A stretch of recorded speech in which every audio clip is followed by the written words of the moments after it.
থেকে নবম শ্রেণী পর্যন্ত শিক্ষার্থীদের মাঝে পাঠ্য বই বিতরণ করা হচ্ছে। তবে এবছর কোনো উৎসব ও অনুষ্ঠান করা হচ্ছে না। এ নিয়ে আরও জানাতে আগারগাঁওয়ের আবুল বাশার সরকারি প্রাথমিক বিদ্যালয়ে আছেন সহকর্মী ফরহাদ বিন নূর। ফরহাদ, জানতে চাই যে হাতে বই পেয়ে কি বলছেন শিক্ষার্থীরা এবং মান নিয়ে কি এর আগেও তো আমরা প্রশ্ন দেখেছি, এবার কোনো প্রতিক্রিয়া আছে কিনা?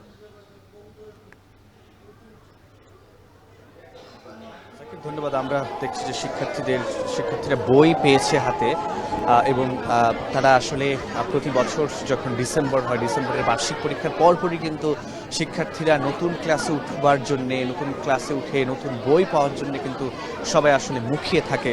আমরাও আজকে দেখছি যে এই যে ছোট ছোট বাচ্চারা যারা প্রাথমিকে পড়ছে তারা কিন্তু আজকে এই যে নতুন বই পেয়ে তারা কিন্তু অনেক উচ্ছ্বসিত এবং তারা কিন্তু খুশি এবং তারা বলছেন যে এই নতুন বইয়ের ঘ্রাণ পাওয়ার জন্যে তারা এতদিন অপেক্ষা করেছেন এবং অবশেষে তাদের সেই যে বহুল প্রত্যাশিত যে বই সেটি তারা হাতে পেয়ে তারা আসলে অনেক উচ্ছ্বসিত, আনন্দিত।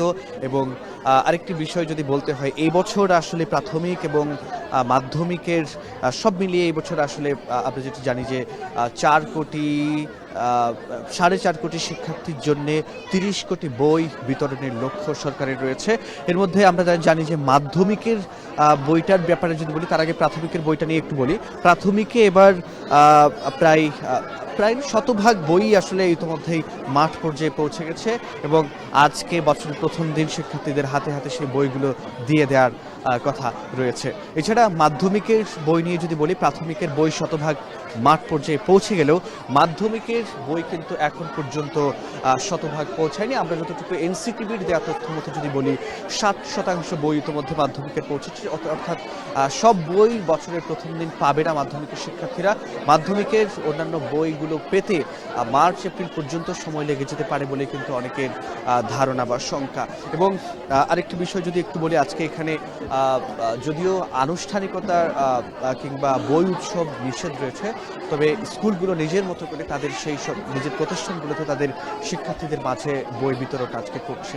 আমরা যে স্কুলটিতে রয়েছি আবুল বাশার সরকারি প্রাথমিক বিদ্যালয়, সেখানে একটু আগে উপদেষ্টা, প্রাথমিক ও গণশিক্ষা মন্ত্রণালয়ের যিনি উপদেষ্টা, তিনি একটু আগে এখানে বই বিতরণের যে কার্যক্রম সেটি শুরু করেছেন এবং তিনি বলেছেন যে এবার 100% বই এবং মানসম্মত বই শিক্ষার্থীদের হাতে হাতে পৌঁছে দেওয়া এই সরকারের সফলতা। এবং প্রাথমিকের শিক্ষার্থীকে তিনি বলছেন এটিকে গুরুত্ব দিতে হবে, এটি যদি ভালো হয় তাহলে পুরো শিক্ষা ব্যবস্থায় ভালো হবে এবং সে লক্ষ্যেই তারা কাজ করছে বলে কিন্তু তিনি জানিয়েছেন। তো এই ছিল সাকিব আমার কাছে সবশেষ তথ্য। বই বিতরণের খবর জানাচ্ছিলেন ফরহাদ বিন নূর। এদিকে